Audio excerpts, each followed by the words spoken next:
ساقیہ اٹھ جام کو صہبا سے بھر، کاوش ایام دل سے دور کر، آب زمزم سے کھینچی میں چاہیے، جو گدا کو ہمرے جم کر سکے، فکر جس سے ہو سکے ہوشیار تر، دیدہ بیدار ہو بیدار تر، اعتبار کوہ دے جو کاہ کو، شیر کی قوت دلربا کو،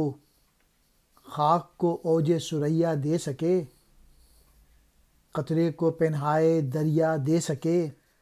ساقیہ اٹھ، اقبال میسیج دے رہے ہیں شعر میں کہ اٹھو میرے نوجوانوں اور اپنے دل میں عشق بھر لو حضور صلی اللہ علیہ وآلہ وسلم کا۔ اگر تم نے یہ عشق بھر لیا تو تمام خلیشیں دور ہو جائیں گی، تمام درد دور ہو جائیں گے۔ اقبال کہہ رہے ہیں کہ ایسا پانی عطا کر جس کا سرچشمہ زمزم ہو، یعنی کعبے کی طرف دیکھ، اور اگر جو جمشید جیسا بادشاہ بھی ہوگا وہ بھی غلام اور عقیدت مند ہو جائے گا۔ میسیج یہ ہے کہ جو کمزور لوگ ہیں اگر وہ اقبال کی پوئٹری پڑھیں جس میں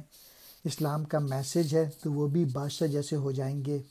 طاقتور ہو جائیں گے۔ فکر جس سے ہو ہوشیار تر، یعنی آپ کی جو فکر ہے اس میں تیزی پیدا ہو جائے گی اقبال کی پوئٹری پڑھ کے، اور آپ کی آنکھیں اور زیادہ بیدار ہو جائیں گی، اچھی طرح سے دنیا دیکھ سکیں گے اگر آپ اقبال کی پوئٹری سمجھ سکیں۔ اور اقبال کی پوئٹری اگر آپ پڑھیں گے تو آپ جو تنکیں ہیں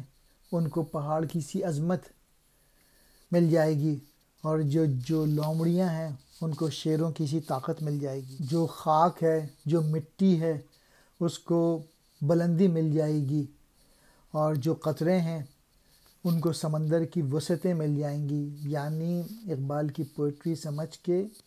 اور جب انسان اپنا پوٹینشیل بڑھائے گا، اپنی صلاحیتیں بڑھائے گا، اپنی خودی بڑھائے گا، تو جو سوئے ہوئے لوگ ہیں، جو گرے ہوئے لوگ ہیں وہ بھی اٹھ جائیں گے،